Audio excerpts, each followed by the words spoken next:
breath weekend, but hey, it's not going to last long. Just 7 days away. A good Saturday morning to you and welcome to Cocopah Speedway's Laptime Live. Laptime Live is brought to you by Cocopah Casino and by 1 Hour Air Conditioning and Heating. Racing Radio here on Outlaw Country AM 1400. I'm your host, Mike Stanhope, and thank you for joining us today. Well, after 2 consecutive weeks of racing, we are in fact taking a little breather this week, but again, not for long, as next race up is round number 12 of the 2013 Cocopah Speedway Racing Series. That is coming next Saturday night, and that also marks the second race in the Cocopah Speedway Fall Series. So the first 2 races of the second half provided lots of exciting action, and well, it also showed us that just about every driver in competition at Cocopah Speedway is stepping up big time in terms of performance. Visiting with us today as part of today's edition of Laptime Live, Yuma's Jared Hall, driver of the number 96 IMCA stock car, coming off a couple of very impressive runs. Hall debuted a brand new car in the second half opener, and he'll be joining us in just a few. First, a final look back at last Saturday's race action at Cocopah Speedway. Seemed at times like no lead was safe, and the action was back and forth throughout. In the Fisher Automotive Street Stocks, 5 different cars taking turns at the front of the field. Chula Vista's Manny Baldivia's in the number 77 getting to the lead on lap 14, and then withstanding some intense pressure to race away with the win. Thank you, Mike. It's been, yes, it has. I've had quite a couple of unfortunate races in the last couple of races, but this one I hung tough, and I knew the pack was behind me, so I had to protect the inside. That win was Baldivia's first at Cocopah Speedway, coming after a number of second-place finishes earlier in the year. A brawly Stephen Daffern in the number 81 came away with the second spot, while Jared Hall in the number 96 actually led the most laps, 8 in all, before coming home third. Next in the IMCA Modified, Yuma's Bill Miller in the number 35 and Jeff Streeter in the 1J both took turns at the front of the field early, but it was Gilbert's Tim Ward in the 4TW who took control on lap number 12 and never looked back en route to the feature win. Thank you. It was a really fun race. I was a little worried there with the lap cars and wasn't really sure what was going to happen there, but it was a fun race. Ward, a past champion at a number of Arizona tracks, was in to race at Cocopah Speedway off of a very busy summer. Yeah, I've been back in Nebraska since April, racing back there 3 nights a week, learning a lot. Really good cars back there, really nice tracks back there. Have a lot of fun back there, and it's always fun to come back here, too. Ward's big move came on lap number 6, getting by 5 cars on lap number 6 to put himself in position to go for the win. Imperial's Lance Maury moved into a borrowed car after problems with his primary in the earlier heats. He also mounted an impressive drive, wheeling the number 51 from the final starting spot in the field all the way up to second. Jeff Streeter in the 1J rounded out the top 3. Napa Auto Parts Factory stock feature, a wild affair. Yuma's Miles Morris getting to the lead early, then locking bumpers with the number 86 of Jordan White, who was mounting his own charge. After the 2 cars were separated, Morris restarted from the rear of the field and worked his way back up to the front. Yeah, obviously Jordan's the guy to beat out there. Got hung up and just went off the track, and you're right, there's really nothing to lose once you're starting the back, and so I don't know, just found some holes and was able to fit in. Morris there in victory lane. Alpine's Wayne Brabello in the number 35, who'd taken a turn on the lead as well, wound up in the second spot, with San Diego's Mike Brabello in the number 84 taking home the third position. Next up, the Pro Stocks, where 2 races into the second half, it's been just one name on top at race's end. Yuma's Brett Samala in the number 1 taking control on lap number 8 and never looking back en route to a dominating win. Yeah, the car was unbelievably hooked up. It's amazing. We put a brand new left rear tire on the car before the main event, and it still has all the little knobs on it. I mean, for as slick as the track was, the car was hooked up like a tacky track. I mean, I was just cruising. Yeah, cruising may be a bit of an understatement, as Samala consistently turned laps about a half a second faster than the rest of the field. Campo's Ed Buston in the 18X, a steady race to take second, while Yuma's Frankie Rascone finished third in the number 8. Rascone also took took a turn at the front of the field early, as did longtime Yuma racing star Dan Westbrook. And finally, in the IMCA Northern Sport Mods, return to victory lane for Yuma's Ty Rogers in the 8T, who dominated from the midpoint on, steadily increasing his lead to take the feature win. Yeah, last weekend I was just way off on my setup. I was just too free coming off, so we did a lot of work. I tried a lot of things that I've actually never tried since we built the car, and it sure paid off tonight, that's for sure. I mean, in the heat race and the main, I wouldn't say we were untouchable, but we were definitely on top of our game. Hopeville's Chris Toth in the 57 CT ran second to Rogers in the feature, while Miles Morris in the number 3 picked up the third finishing position. As we noted at the top of the program, last Saturday marked the start to the Cocopah Speedway Fall Series. Drivers in all 5 local divisions competing for a Fall Series championship. A little something extra to shoot for on top of the continuing chase for the full season track championships. Quickly looking at your individual leaders in the season points to date. First of all, for the season-long track championships, Imperial's Lance Maury continues to head the IMCA Modifieds. It's Lakeside's Mike Lurwill on top in the Pro Stocks. Brawley's Stephen Daffern on top in the Fisher Automotive Street Stocks, with Yuma's Ty Rogers maintaining a sizable advantage in the IMCA Northern Sport Mods, and Yuma's Miles Morris remaining your points leader in the Napa Auto Parts Factory Stocks. In the Fall Series, well, things look just a little bit different. It's Gilbert's Tim Ward on top of the Modifieds after Fall Series race number 1. Brett Samala holds down the top spot in the Fall Series Pro Stocks. Chula Vista's Manny Baldivia's on top of the Fisher Automotive Street Stock Fall Series points. Yuma's Ty Rogers again heading the Fall Series in the Northern Sport Mods, and Yuma's Miles Morris your leader in the Fall Series for the Napa Auto Parts Factory Stocks. We'll have a full recap of the top 5 in all 5 divisions next week here on Laptime Live. Again, we're off tonight out at the Diamond in the Desert, but anticipation building for next Saturday night's action, round number 12 of the 2013 Cocopah Speedway Racing Series. Well, next here on Laptime Live, we talk to one of the competitors who's been in the thick of the action all year long and who's shown a big increase in performance over the past few weeks. It's Yuma's Jared Hall, driver of the number 96 IMCA stock car, and he is set to join us next here on Racing Radio, Cocopah Speedway's Laptime Live, presented by Cocopah Casino and by 1 Hour Air Conditioning and Heating. Welcome to Sugar Bowl. What can I get you? Cones, floats, sundaes. Wow, lots to choose from. Oh, hi. I'm Jim from APS. Hey, Jim. Yeah, our customers like options. Ours, too. That's why we offer rebates like $270 off on energy-efficient AC units. You'll stay cool and save money on your energy bill. Thanks for the inside scoop, Jim. One good scoop deserves another. You've got options. Find them all at aps.com/options. Program funded by APS customers and approved by the Arizona Corporation Commission. Thanks for calling Toyota. This is Jan. Whoa. Hi, Jan. I just scored my first job, so I'm looking for something professional. Good for commuting, but still says righteous dude. Have you seen the new Corolla? It's loaded with a bunch of new tech. Plus, it's got an awesome new redesign, so you'll look good no matter where you're going. Whoa. Sounds epic. Totally. So when do you start the new job? I'll have to get back to you on that. I'll be waiting. Sweet. Experience the redesigned 2014 Toyota Corolla. Its brand new sleek design, roomy and comfortable interior, and high-tech features will elevate your ride to a whole new level. Book a test drive at your Toyota dealer today and experience the Corolla's style and comfort for yourself. Toyota. Let's go places. Visit Alexander Toyota in Yuma. Or for more information, please log on to Toyota.com. Toyota.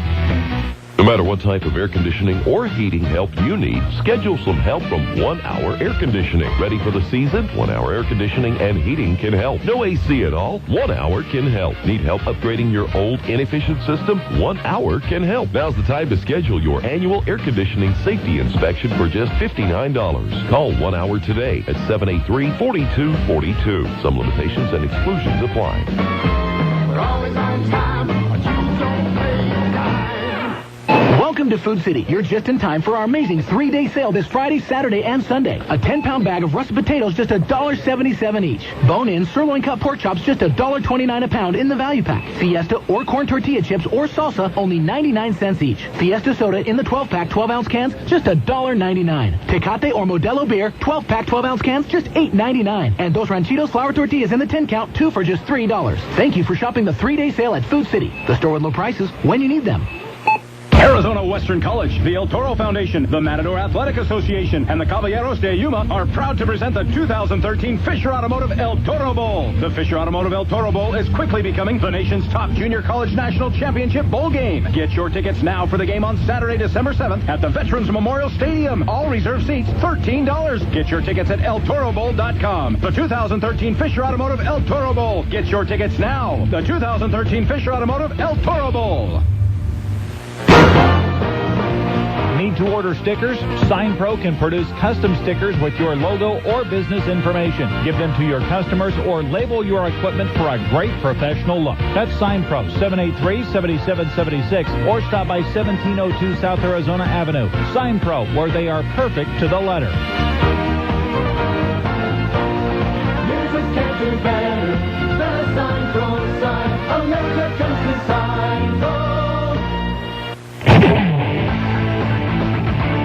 You're listening to Racing Radio. It's Cocopah Speedway's Laptime Live, presented by Cocopah Casino and by 1 Hour Air Conditioning and Heating here on Outlaw Country, AM 1400. Once again, I'm your host, Mike Stanhope, looking ahead to next week's round number 12 of the 2013 Cocopah Speedway Racing Series. And joining us now, today's special guest, Yuma's Jared Hall, driver of the number 96 IMCA stock car. And welcome to the program, Jared. Thanks for having me, Mike. I'm happy to be here. Well, glad to have you in this morning. Hey, you got your start in racing, 6-7 years ago? Yeah. What prompted you to, first of all, get behind the wheel of a race car? Well, I've been wanting to do it for a long time. I kind of got involved in the racing scene back in the mid-'90s, helping other guys out here at the track here in Yuma.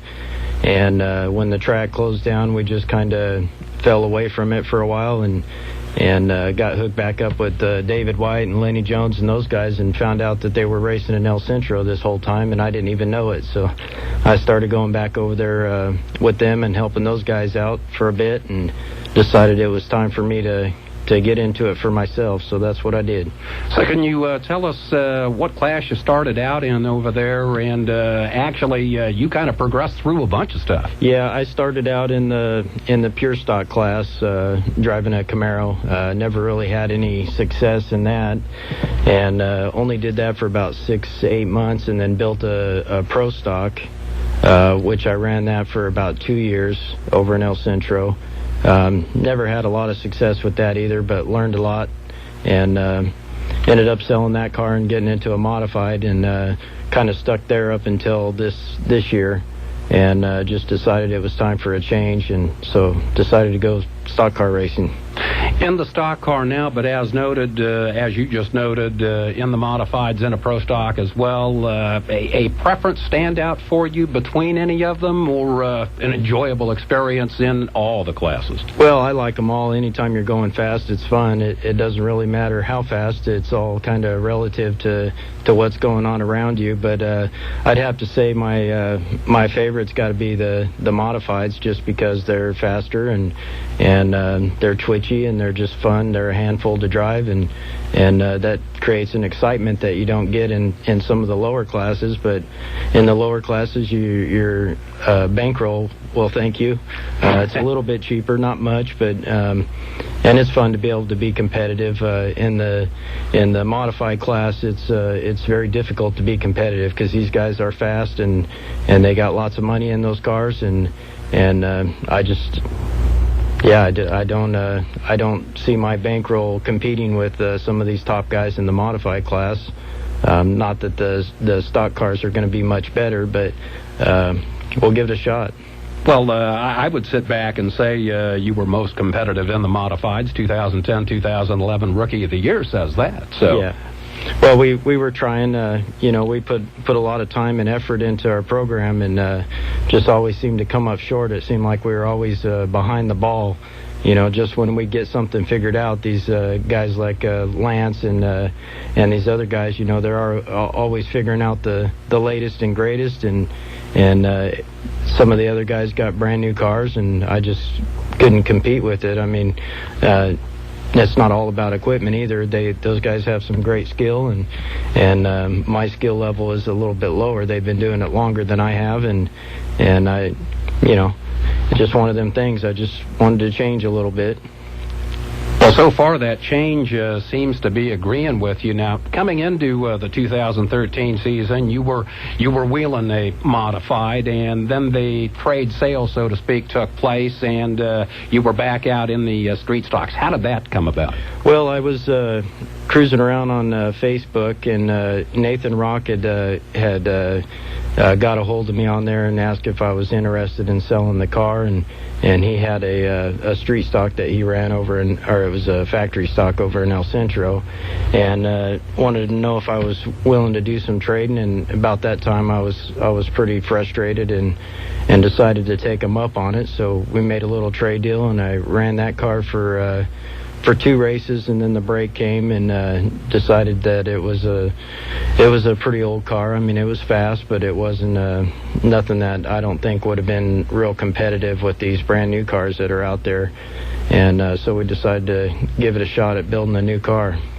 And so far that seems to have worked out pretty well based on experiences of first 2 races back for the second half. Yeah, we spent the first 3-4 months of the summer break designing the car, and only about 7 weeks building 2 of them.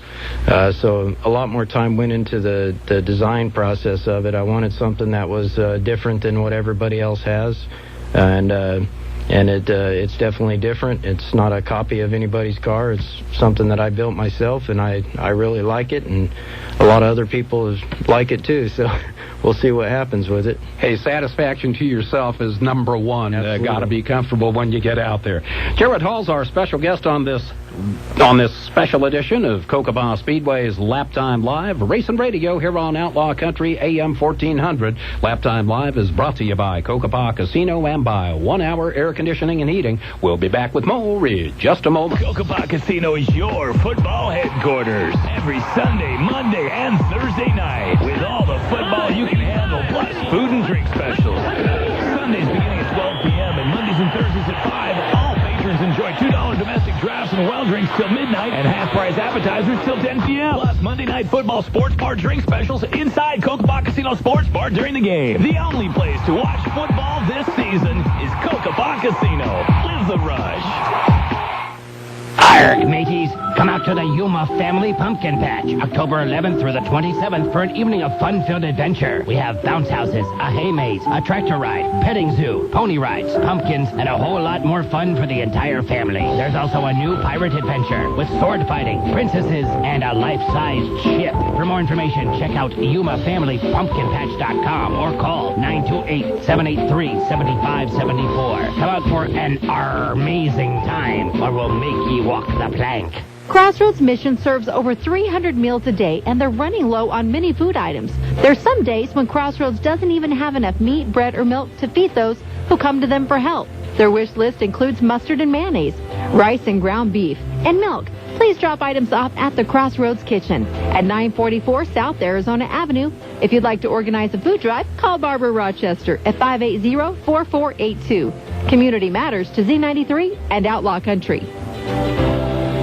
The Arizona Hog State Rally is coming to Yuma October 24th through the 26th. The City of Yuma and Heritage Festivals have joined with Arizona Hogs for this great event. There will be a bike show, music, food, a poker walk, bike games, guided and self-guided tours, chapter challenges, and more. They're still looking for vendors, so if you're interested, call Perlita at 373-5028. Get more information online at azstateHogRally.com. We hope to see you October 24th through the 26th for the Arizona Hog State Rally.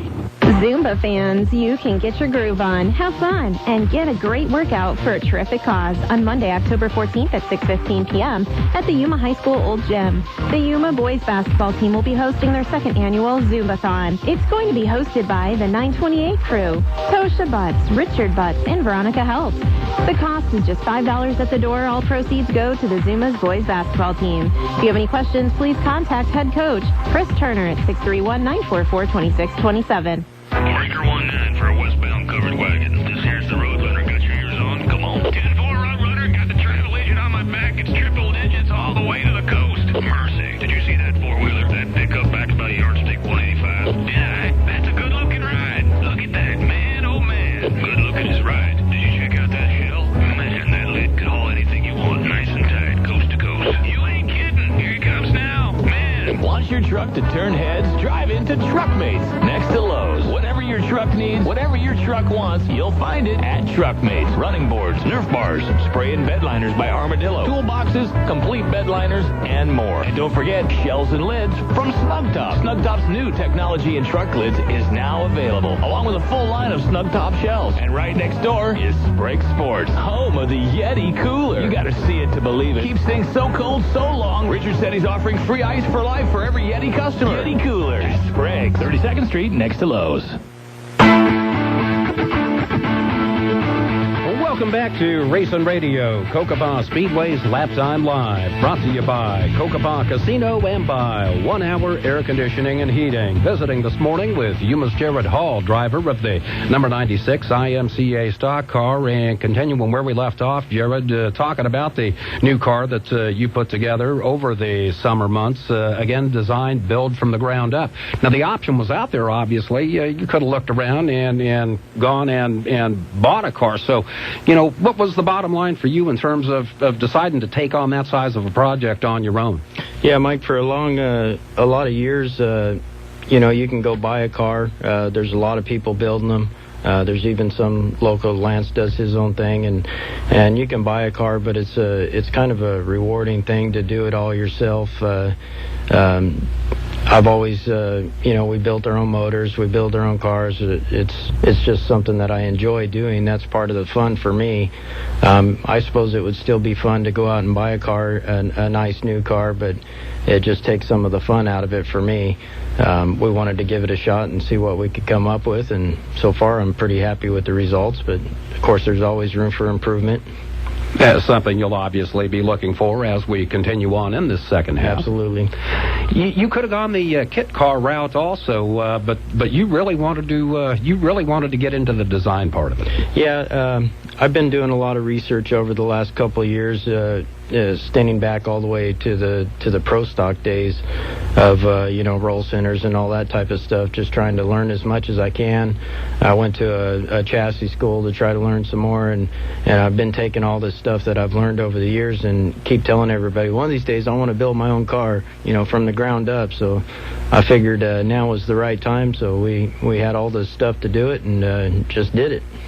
Kind of a situation now that you have the design elements behind you. You've produced your own car. Again, you noted the car that you put together for Leonard Jones and a third one going together. Is that a process that now gets quicker and quicker each time out? Yeah, we got it all laid out. Basically, you could call them blueprints, I guess, if you want. I could probably have a car together in about 4 days. You know, just a bare chassis, not completely roller ready, but they go together pretty quick now. I got all the bins laid out and everything. It's a pretty quick process now. Laps led this last race out at the front in both of the features, the first 2 weeks of the second half. Did you figure to be running at the front that quick with a new design? No, actually I didn't. It was kind of a surprise to us.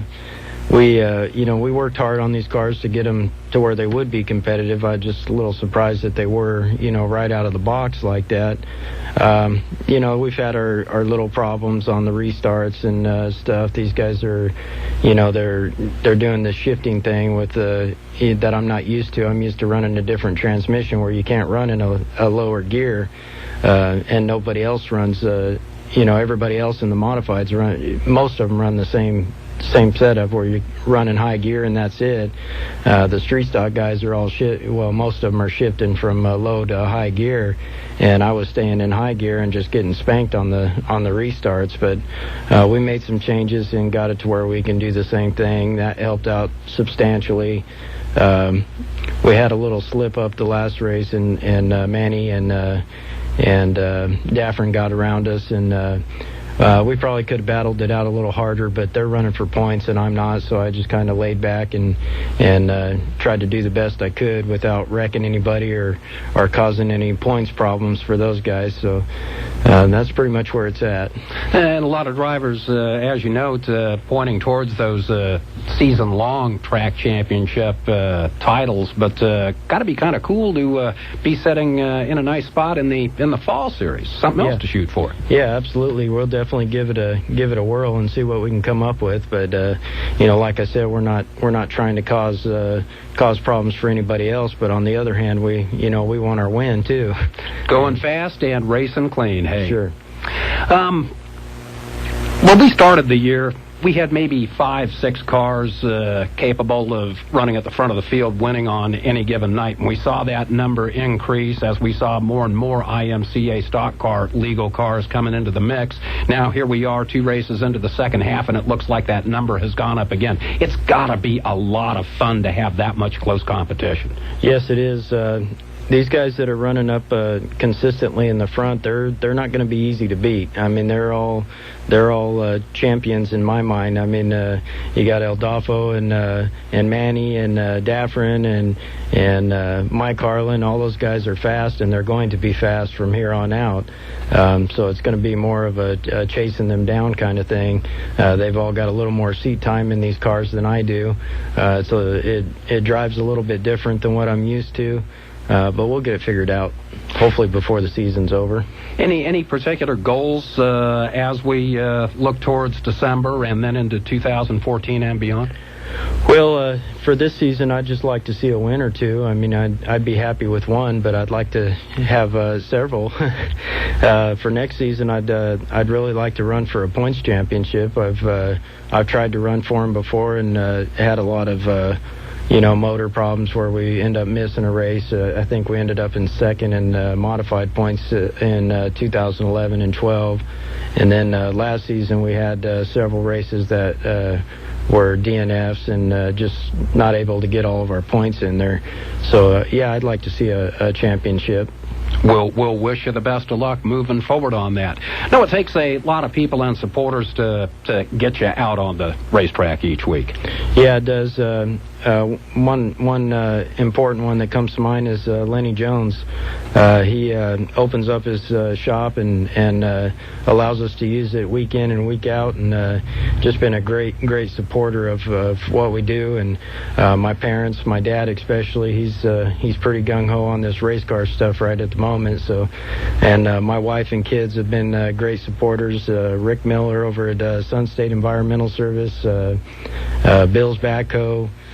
There's just too many to name. David White, he's been a great supporter of what we're doing. And there's just a great network of racers out there that pretty much any given night you can go to anybody's pit and ask for a part or whatever, and they're more than happy to give it to you, even if you're running against them for a points championship. And same goes for us. We get people coming asking us, and I'll give anybody anything, and I can pretty much get anything I need down there.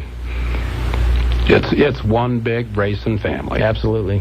Jared, I want to thank you very much for joining us today here on Laptime Live, and continued good luck to you throughout the second half of this season and into 2014 beyond. Thank you, Mike. We appreciate that. All right. Yuma's Jared Hall, one of the stars of the 2013 Cocopah Speedway Racing Series, back in action next Saturday night in the Fisher Automotive Street Stocks at the Diamond in the Desert Cocopah Speedway. Round number 12 of the 2013 Cocopah Speedway Racing Series, and also race number 2 in the Cocopah Speedway Fall Series. Lots happening in the complex of facilities that includes Cocopah Speedway. And to tell us more about those other happenings, good morning to you, Anna Corpus. Hi, Mike. It's a busy weekend at Cocopah. As we speak, the 17th annual Cocopah Cultural Celebration on the West Reservation is underway. Bring the family out to celebrate Cocopah culture. There's tons going on. The feast is at noon. There's also cultural performances, bird singing, singing and dancing, a children's fun area, chair volleyball, and free drawings. Admission is free, and the event goes on until 4 p.m. The reservation is located off County 15th and Avenue G. And later this evening, it's the Bridget's Gift Western Dance and Barbecue with Easton Corbin. Gates open at 5. The barbecue dinner begins at 5:30. Tickets can be purchased at the Cocopah Casino, online at cocopahresort.com, and the Boot Barn. They are $50 at the door, and they include dinner. All proceeds benefit the Bridget's Gift Breast Cancer Fund. And Sunday from 3 to 5 p.m., meet Mexican music sensation Ramon Ayala at Wild River before he takes the stage across the street at the Cocopah Speedway. Ayala is performing at 7 p.m. Tickets are $22 for general admission and $55 for VIP. They can be purchased at Del Sol Markets and A&A Auto. For more information, call 782-5995. I hope everyone goes out and enjoys all these events. All right, Anna, thank you very much, and I know we will. And again, if you'd like information on those activities and more, just log in to Cocopah.com. And, of course, just as easy to find out all you need to know about Cocopah Speedway, including the new option for online ticketing and race registration. That's all available at the click of a mouse button. Just stop in at www.cocopahspeedway.com and be sure to like us on Facebook. And remember, when you're out at the racetrack, you can bring the action even closer via your smartphone or tablet with live lineup, scoring, and results. Those apps, again, available through CocopahSpeedway.com. You'll also find handy links to Cocopah Casino, the Resort and Conference Center, and more, again, through CocopahSpeedway.com. 1 week away, and we're racing again. Round number 12 of the 2013 Cocopah Speedway Racing Series coming up next Saturday night out at the Diamond in the Desert.